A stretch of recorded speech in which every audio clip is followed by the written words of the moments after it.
You've landed at Spark Launch, the guide star for embracing what it means to be neurodiverse. Here, we navigate mental health triumphs and tribulations from all across the spectrum, charting a course through the shared experiences that unite us, and discovering how to embody the unique strengths within neurodivergent and neurotypical alike, igniting your spark and launching it into a better tomorrow. Today's guest is Elissa Renee, a speech-language pathologist, autism clinical specialist, and the founder of SpeechWorks by Elissa, a practice known for helping non-speaking and speech-delayed children find their voices through cutting-edge parent empowerment first communication therapy. It is really good to have you on the show. Thank you for having me. We've been trying to do this for quite a long time. I'm honored to be here. Welcome, Elissa. I always believe whatever happens for good, right? Mm-hmm. So there's always the right timing. So welcome to the show. Exactly. Thank you. So what's your inspiration for your work? I would say there's so many inspiration. Like I have a TV show that's going to air this year, and they asked me, what's one word to describe yourself? And it would be Forrest Gump. But I have so many moments in my life that have shaped me for today. So I would say the first moment was growing up selectively mute with apraxia of speech, where I had difficulty coordinating my muscles to talk. And it was only in front of people that I was comfortable with. Selectively mute, you talk when you want to. So if it was somebody I'm not comfortable with or a conversation I don't have a special interest in, finding the words was really difficult. Auditory processing affects word finding, so I have difficulty with that too. Basically shaped me to want to get into the special education field and to find ways to help myself. I wasn't diagnosed with Asperger's and ADHD and a learning disability until I went for my third master's degree in speech language pathology, and that was in the 90s. So it was unheard of for women,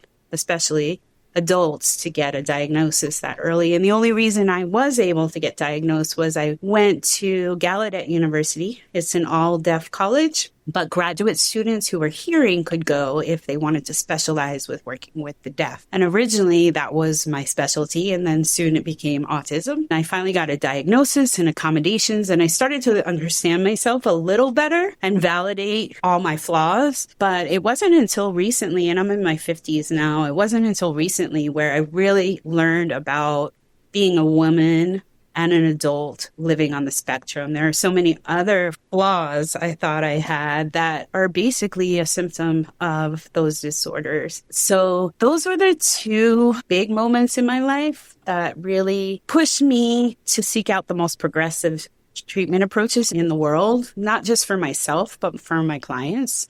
And so that all of the information that I've acquired, I have put together into a program called SpeechWorks by Elissa. And I guide parents of nonverbal or non-speaking. They're trying to push from using the term nonverbal because non-speaking children have things to say. So that's pushed me to want to help more families around the world with my unique approach. I can help a non-speaking child become functional, learn how to talk, and live independently, which is really unheard of. So my approach is very, very progressive. And it approaches in a root cause manner. So we really focus in on motor planning, which we'll talk about, I'm sure, and auditory processing. And everything is a process, right? So all the things that you experienced led you to where you are today. So this methodology you've developed, is that something from your own personal experiences, plus trained, and you've seen it work? And I'm sure we are always learning. Every person that you meet is also teaching you at the same time. There's always something new, a progressive approach out there. Some examples that I can give you is, back in the days when I started 35 years ago, we didn't have tools to prompt the muscles in the right place. And we didn't have technology to increase cognition and increase memory. So there are actually providers out there that seek me out to trial their progressive approach. So there's like new red light therapy. There's a palette that goes in the mouth and hooks up to a computer so a child can see exactly where their tongue goes. Traditional therapists tend to have a child repeat a sound over and over, or a word over and over until all their muscles go in the right place. We can actually physically prompt or visually prompt. Typical kids learn how to talk through auditory feedback. They hear their mom say ball, they have a ball, and they move a whole bunch of muscles in the right place. After they say a word, they hear the word they said, so they know if those muscles were in the right place. For kids on the spectrum, they have different learning styles, so they need visual prompts, tactile prompts, kinesthetic prompts, and physical prompts to be able to move those muscles in the right place. There are actually, I'll go through them really quick. There are 6 muscle groups. So there's muscles for speech breathing, diaphragmatic breathing, intercostal muscles. So when you talk, you can feel puffs and streams of air. So it has to be well coordinated. Then there are the vocal cords. So for some sounds, the vocal cords vibrate. For others, they don't. So the child has to coordinate voice on and off. And then there's a muscle in the back of the throat that lets the air go through the nose versus the mouth. And most all sounds come out of the mouth. The only sounds that come out of the nose are M, N, and NG. So if you plug your nose and try and say, do it. Plug your nose and say, You can't do it. Oh, God, that's weird. No, that's actually how I got into this field. I'll tell you that story next. The next 3 muscle groups are the jaw, lips, and tongue. So a lot of traditional therapists focus on the lips and the tongue. I don't know why, because it's visual. But it's jaw stability that's crucial for intelligible speech. So fascinating. One thing you told early on about you being able to freely speak in front of certain people and you were just closed lip in front of others. I definitely resonate with that. And my own journey was being able to speak like the way I truly was with the person that I deeply resonated. It was actually discovering who is Chaya, who is she truly? Where is she happy? It's not about others, but with which relationship is she freely speaking, where she is herself, is what led me to finding my voice. And so I'm curious what your view is on that. And how are you today? Are you freely speaking with everybody, or are you selective? Do you draw your boundaries? I definitely have my boundaries that's because they don't really let me speak like. It's been a learning experience. And like I said, I really didn't learn a lot until my 50s about being a woman on the spectrum. And I started collaborating and working with the Aspie World. I think you have interviewed Daniel from the Aspie World. We have not. I would love to, but we have not. Okay, we'll get him on. During COVID, we didn't have much to do. I am not only a speech language pathologist, but I've been promoting music longer than I've been a therapist. And so I do social media marketing for bands and DJs. And during that time, all the bands and DJs were out of work and there was limited to nothing to do. So it was the first time I could watch YouTube, and YouTube kept popping up with Daniel, the Aspie World's channel. And I reached out to him and asked him if we could collaborate and if he needed help. And I started working with him about 5 years ago. And during our first meeting, I had my pen ready and I was like, okay, what do you need? And I was writing it down and he was like, dude, you got to stop masking. And I'm like, what is masking? And so that's when I started to get educated in masking. And masking is when you pretend you're somebody that you're not. I was startled when he told me there's research now that shows that masking can cause depression, anxiety, burnout. And so I was like, I gotta take off this mask. How do I do it? And he was like, well, there's no manual on it. Gave me a few suggestions. And then we started to do a show. I wanted to learn more. I'm always wanting to learn more and how to get the quickest progress. And so we started a show called Mask Off Monday. Every Monday, and it ran for 3 years. And we'd invite popular adult autistic influencers onto the show so that they can tell their story about how they got their diagnosis and how they learned to unmask and tips about masking and unmasking. Basically, I could write a book now and a manual. I just don't have time. It'll happen. But realistically, what I did first, it was hard to take that mask off. At the same time, Daniel had encouraged me to get from behind the scenes to in front of the camera and get my approach out to the world. So that was really difficult to transition into. I'm always behind the scenes, getting other people in front of the camera. And now I had to do it for myself. So I started unmasking. I figured the best place to unmask is at the doctor's office. I would go into the doctor sick as a dog and act like a professional therapist giving my symptoms, and I didn't look sick at all. So I would unmask and try and be as sick as I felt, and that was the first place I started to unmask. At the same time, I had to tell the world that I was late diagnosed in the 90s, and most people, even friends, didn't really know that. Obviously, people knew something was different, but they didn't know I had an official diagnosis. So next I came out to the world, felt like coming out of the closet, and started educating people about things I was going through and how I've evolved, tackle my daily living skills. Like I always thought, I can't do laundry.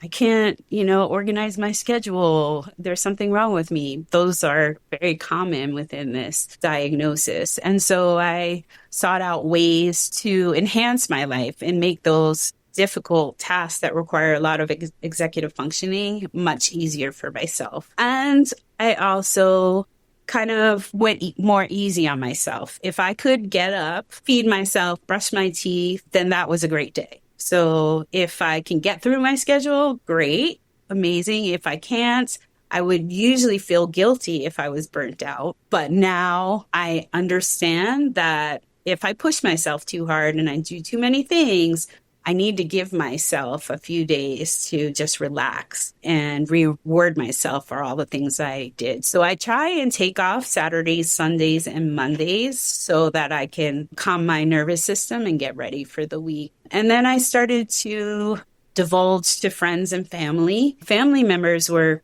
kind of shocked. I was surprised when I uncovered the diagnosis. At first, they were like, no, you talked to us when you were a kid, I'm like, I talked to you because I was comfortable with you. I didn't talk to my teachers as well. So what has transpired since I came out to them a few years ago is that they have themselves gone for testing and their kids as well. And they've found that they are neurodivergent as well. So pretty much it's been a positive experience, not only helping myself, but helping people around me. I'm just curious, one thing you shared, Daniel, that you are putting on a mask in the first meeting. How could he tell?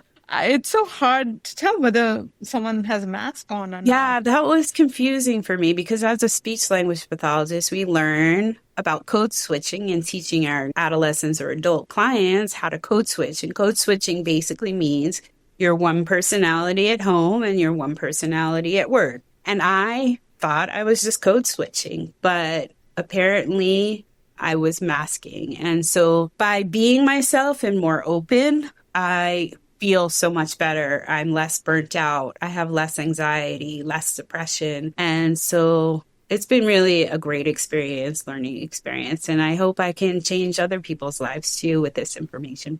It sounds like you are. Yeah. It's so comfortable to be yourself, right? Just be yourself. And we should all be. That's where authenticity and we need to recharge. And the way everybody recharges is different. I can work Saturdays and Sundays, but every day I need to rest in the middle, decompress. But it's all the way I decide to.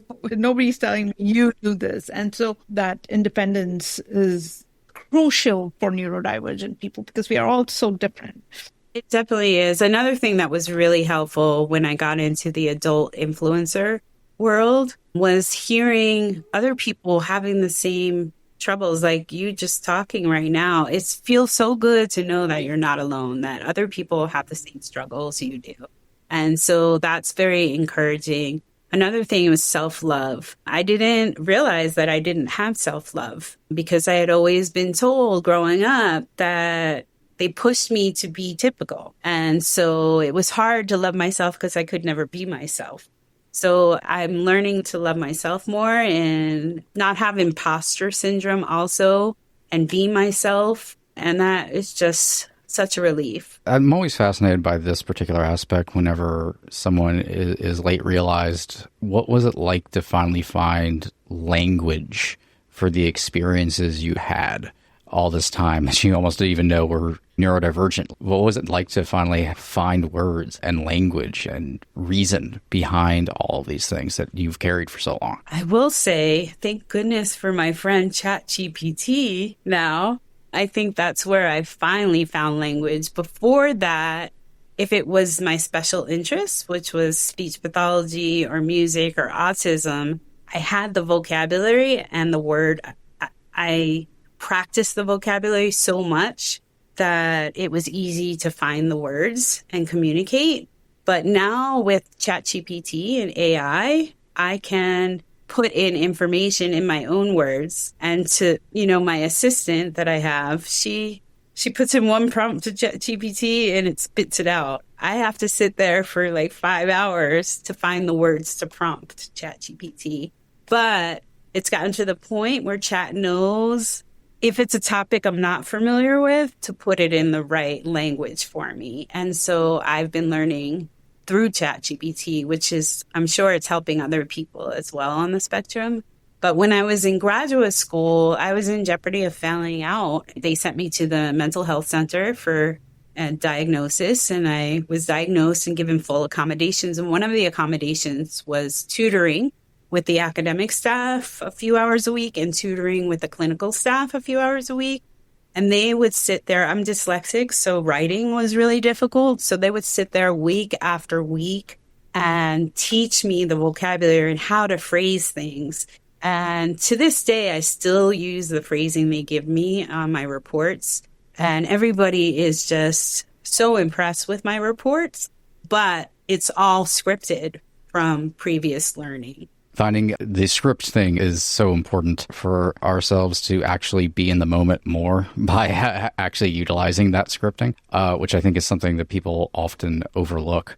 A lot of that stuff that is kind of repetitive actually is almost about reducing cognitive load in some respects. That way we can actually take on the cognitive load of what we're actually experiencing in the moment. Going back a little bit to some of the innovative approaches to speech pathology that you were talking about, what was one of the most surprising discoveries you kind of made early on when approaching things a lot differently than what a lot of the old approaches were that were kind of leaving out a lot of people? 30 years ago, it's unheard of nowadays, but back 35 years ago, it was really unheard of to teach a child how to talk. Usually they were using augmentative communication or PECs or teaching them sign language. My first client, he was, I want to say about 4 years old, and I was asked to go in and do an evaluation in his home because he was learning sign language and his whole family was using sign language, and I'm fluent in sign language. So who best to evaluate him but somebody who's fluent in sign language? When I completed the evaluation, I recommended no sign language, that we teach him how to talk. And the parents were completely shocked. They were like, but, 50 professionals have told me my child's never going to function, never going to thrive, never going to talk. And here you are saying his prognosis is good for speech. We're hesitant to start. And I said, we can do one of two things. I can ask for a new evaluation from a different speech therapist, or you can give me 4 weeks to trial my treatment approach. And within 4 weeks, he was saying a few words. And I worked with him for a few years. He's graduated college. He works in the special ed department at the college. Back then, I wasn't really targeting oral motor placement. So getting the muscles in the right exact place, because we didn't have the tools back then. Now we have tools that can physically prompt the jaw, lip, tongue, breath support, vocal cord vibration. But back then I didn't have the tools. So his speech is not as intelligible as if I see a client these days. Also back then I wasn't teaching independent living. And so he's learned that from the school and college program that he was in and all the educational programs he's taken. But I wish I would have pushed him further with independent living. And also the other thing is reading. I wasn't teaching reading back then. So his reading and writing isn't as good as the clients I see today, because I teach texting, I teach typing now, I teach reading and writing. So I would say, yeah, that's the difference from back then to today. And I mean, that's always incredible how many stories we do hear of kids that were told they weren't ever going to be able to speak or communicate, or that they weren't ever going to amount to anything, especially when how often verbalization tends to be amounted with intelligence as well. And of course, as we've been noted many times on this podcast, is that's a complete misnomer and is not true. Teach a nonverbal child how to truly write, and you'll see everything that is actually unfolding in their mind on a regular basis. It's a lot more than what is kind of like first approached. Yes, they truly understand a lot more than a lot of professionals can even imagine. So it's just getting that expressive output out through writing, typing, or talking. And I think the world gives a lot of importance for the external, right? So just because somebody's speaking very fluently doesn't mean they are intelligent, like their thoughts.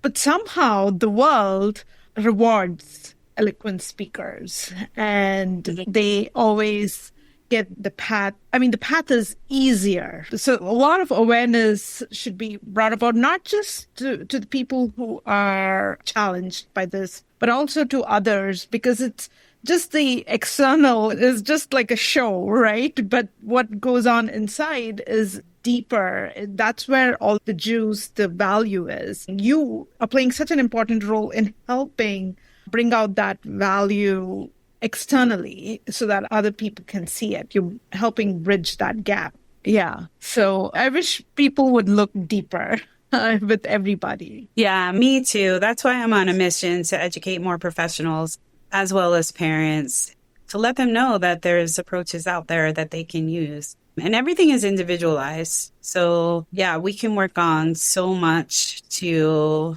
change a person's life. Even just giving a child 10 words or being able to sit and attend for a couple of seconds more than they used to can change a family's life. When I was first diagnosed, what they explained to me, IQ tests have changed. Have you guys had an IQ test?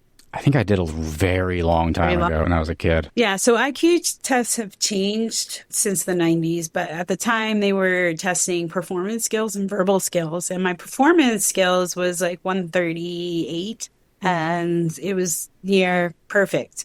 My verbal skills were at a 76, which is way below normal. Normal is like between 100 and 110, and anything below 85 is really impaired. So what they explained to me is that it's a learning disability. It doesn't mean you can't learn. It means that there's a discrepancy between your skills. And so what they explained was, because my performance skills were almost genius, I was overcompensating for my verbal skills. So I could put a Rubik's Cube together and perform perfectly, but I couldn't then tell you how I did it verbally. So that's what they described back then. I feel like that's what we see. We see a non-speaking child trying to communicate through behaviors or gestures or grabbing things, or trying to express their emotions, that they're frustrated and mad, by banging their head. And we immediately think they have no feelings, they have nothing to say. And that's not true. They just don't have the proper way to express it. And to another point, as we kind of intimated, not being able to verbalize and speak, like you said, you made up for it in certain ways. I deal with a lot of selective mutism, actually, whenever I'm particularly like overwhelmed, sensory overwhelmed specifically. Like I've looked at people thinking that I'm replying to them and I'm not. Weird experience for them, but it's hard to find. Their spaces exist, but a larger space where it is also accepted that like you have speech issues, and this is not a negative against you, but like you are communicating differently and we're sharing the room together, and there's no difference in how you should be viewed because of that. And that is something that I think is very hard to teach people. That mode of speech and the inability to create speech in some instances doesn't need to separate anyone from you, and there isn't anything for them to be personally ashamed about. But that is something that isn't talked about enough, is kind of removing a lot of the negative thoughts that can come with the fact that, like, you know, to a much lesser extent, I have verbalization issues. There's just kind of a disconnect there. I always have, and I'm less self-conscious about it than I used to be, but still mostly self-conscious about it. And for those who need to utilize assisted devices and all that, there is a feeling like there's something wrong that has to be altered or fixed. And how do you promote, what is the best way either you or you feel like others should promote a set of inclusivity for the non-speaking folks in their lives? That's a loaded question. I would say it's really important to be yourself and accept yourself as you are, flaws and all. Yes, the world has gotten so much better in 30 years. As we get older, you said it got better as you got older. As we get older, when we're younger, we really are pressured to care about what people think about us. But now that I'm in my 50s, I really don't care what people think. And I think you probably feel the same way. As you get older, you care less about what people think. So I try and just push myself in situations, even if I'm not comfortable. Like if it's about music or autism, I can talk your ear off. But if a group of friends are having a conversation about something else, I'm usually on the sidelines. But I try now to push myself in the conversation.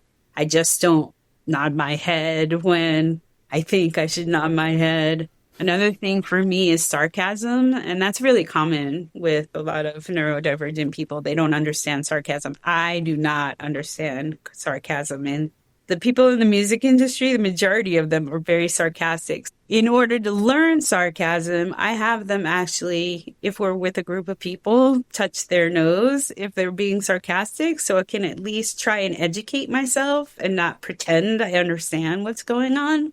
My sarcasm has gotten better, understanding-wise, output-wise. I try to be sarcastic, but it ends up being really mean and rude, so I've given up being sarcastic.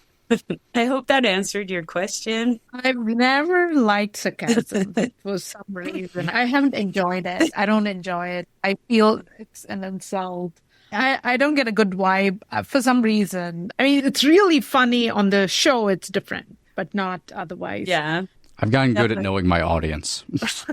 Yes, you definitely have to know your audience. I think my first experience with not even sarcasm, but jokes was I was in the car. I probably had to be about 13 years old. I was in the car going to a birthday party. The mother of the birthday girl was driving. There were 4 of us in the car, and everybody was taking a turn telling a joke. Of course, I didn't have any jokes to tell, but the mother told a joke. Why is Helen Keller leg yellow? And a couple of weeks before this situation, my friend got a dog. It was the first time I had any interaction with a dog.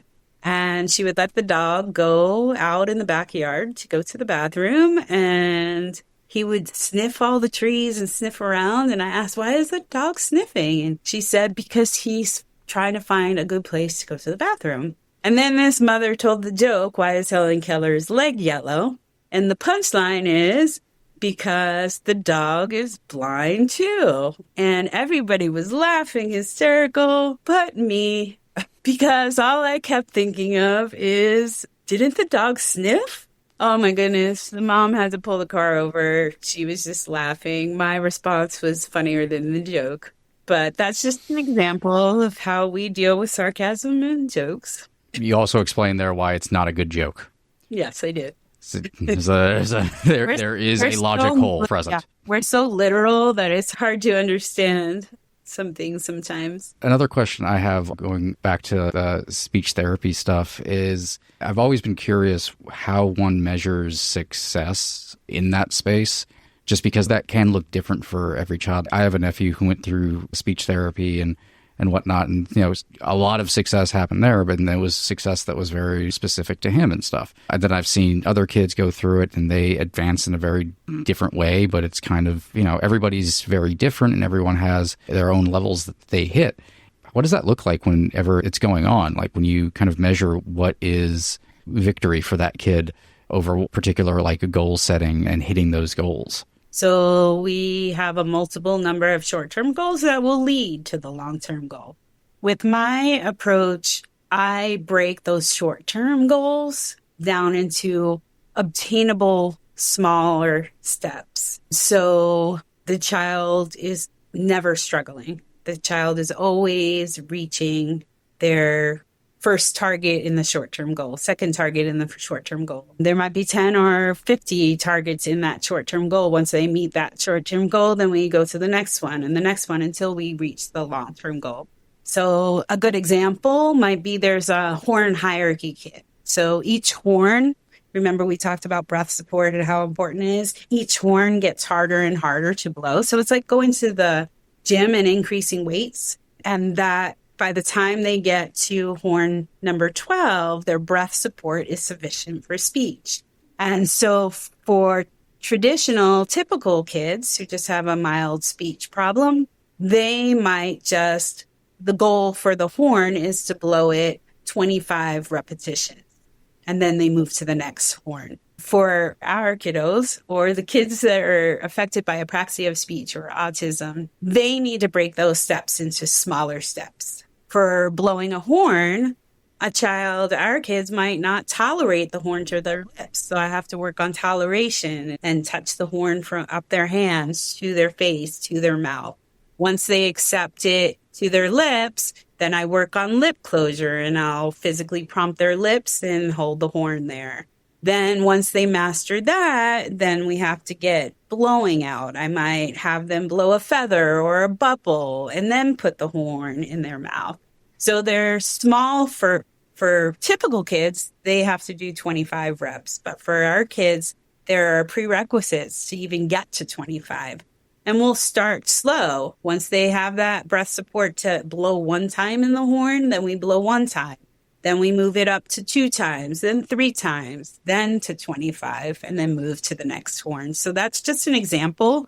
And I do that with every type of skill, not just breathing, jaw stability. They have to, hold bite block in their mouth. And they have to hold it for 1 second. We might have to get them to tolerate it in their mouth or not to bite. Could be for handwriting. Before they can learn how to write with a pen or a crayon, they need a good pincer grasp and they need to coordinate those muscles. So exercising and getting those muscles in place. So there's a lot of oral motor placement and prerequisite skills, especially a child can't even sit and blow a horn if they can't sit and attend. So there's so many skills and ways, but breaking things down to the smallest achievable step and repetition, especially for motor planning and apraxia.